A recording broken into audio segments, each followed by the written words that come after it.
Welcome students.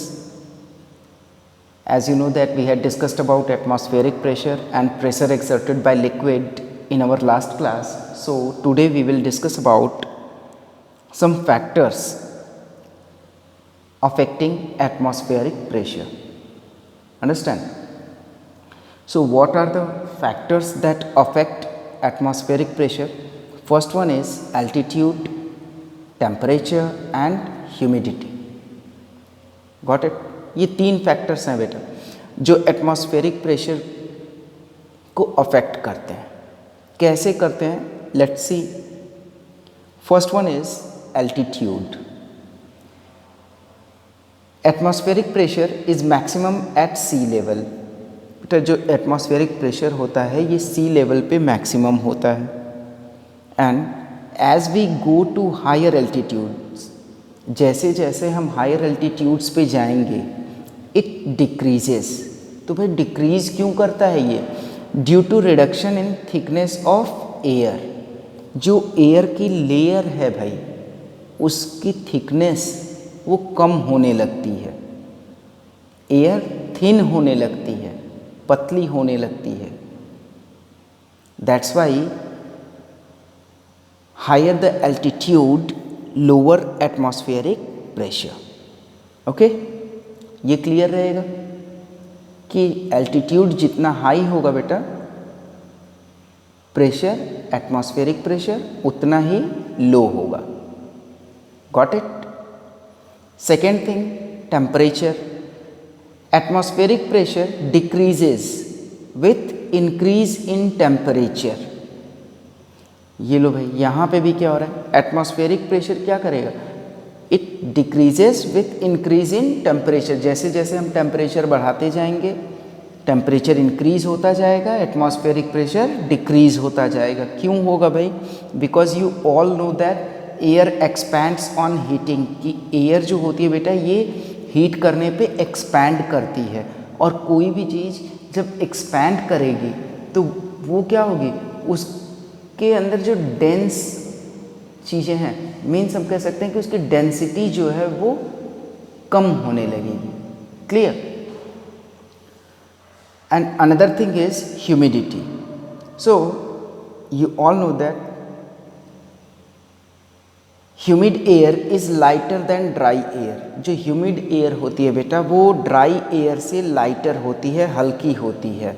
That's why atmospheric pressure also decreases with increase in humidity. जैसे जैसे हम humidity बढ़ाएंगे बेटा वैसे वैसे एटमॉस्फेरिक प्रेशर भी क्या होगा? वो डिक्रीज करता जाएगा. अंडरस्टैंड? सो इन तीनों केसेस में एक चीज़ तो कॉमन आपको मिलेगी कि एल्टीट्यूड हो, टेम्परेचर हो या फिर ह्यूमिडिटी हो, if it increases atmospheric pressure is going to be lower. ये डिक्रीज करेगा भाई, एटमॉस्फेरिक प्रेशर लो होता जाएगा. अंडरस्टैंड? एल्टीट्यूड, टेम्परेचर, ह्यूमिडिटी जैसे जैसे इंक्रीज होगी वैसे वैसे एटमॉस्फेरिक प्रेशर डिक्रीज होता जाएगा. क्लियर रहेगा ये? So next thing, as you can see some applications of liquid and atmospheric pressure. भाई हमने ये तो पढ़ लिया था कि how liquid exert pressure, and I had already told you to do an activity also to know about the pressure of liquid. Understand? So let's see some applications that we feel, that we observe around us related to liquid and atmospheric pressure. So first one is, as we all know that whatever the sea divers, जो sea divers होते हैं बेटा they use a special suit. तो वो special suit क्यों use करते हैं बेटा? To prevent them from being crushed. खुद को क्रश होने से बचाने के लिए. अब भाई क्रश कैसे हो जाएंगे? ह्यूमन बींग्स हैं, क्रश इतनी इजीली थोड़ी ना हो जाएंगे, लेकिन हो सकते हैं बेटा क्योंकि जो प्रेशर होता है बॉटम में सी के that is much greater than near the surface. वो सरफेस के जो नज़दीक होता है जो प्रेशर उससे बहुत ही ज़्यादा होता है। कहाँ पे? बॉटम ऑफ द सी पे। That's why the sea divers use special suit. Second thing is suction hooks. Suction hook क्या करता है बेटा? It sticks with smooth surfaces of glass panes. Clear? जैसे ग्लास पैन्स हो गए, इन पे ये सक्शन हुक इजिली स्टिक कर जाता है, चिपक जाता है। कैसे?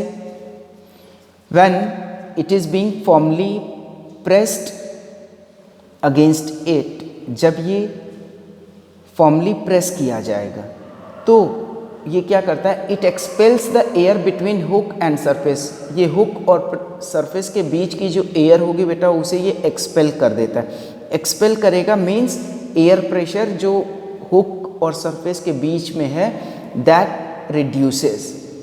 अब वो तो रिड्यूस हो गया, लेकिन जो आउटसाइड द हुक जो एटमॉस्फेरिक प्रेशर है वो क्या कर रहा है? That increases, that is high than the pressure inside the hook.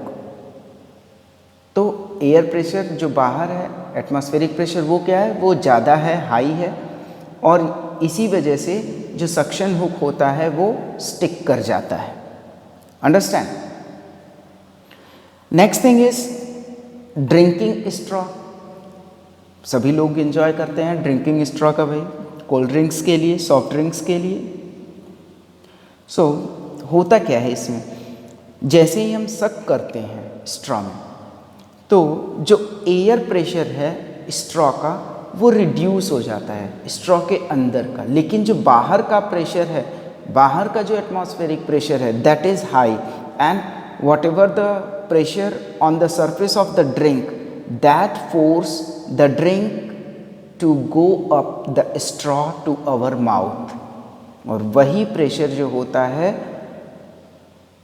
वो सॉफ्ट ड्रिंक को या whatever the liquid, whatever the drink we are using, उसको स्ट्रॉ में अपवर्ड मूव करने में और हमारे माउथ तक आने में लीड करता है। Understand? Next one is about syringe. So I hope all of you have seen the syringe. Syringe सभी लोगों ने देखी ही होगी भाई। सो व्हाट विल हैपन, हम लोग क्या करते हैं बेटा? प्लंगर जो होता है सिरिंज का उसे पुल करते हैं। We are going to pull out the plunger of syringe, और जिसकी वजह से एयर जो होती है अंदर की inside the syringe that reduces, जो एयर प्रेशर है वो रिड्यूस हो जाती है। जबकि जो मेडिसिन है उसके सरफेस पे जो फोर्स है, जो प्रेशर है atmospheric pressure, that forces the medicine to go inside the syringe. Clear? तो जैसे ही हम पुल करते हैं अंदर का जो सिरिंज के अंदर का एयर प्रेशर है वो रिड्यूस हो जाता है, और जो हायर एटमॉस्फेरिक प्रेशर होता है मेडिसिन के सरफेस पे वो फोर्स करता है उस मेडिसिन को सिरिंज के अंदर जाने के लिए। क्लियर?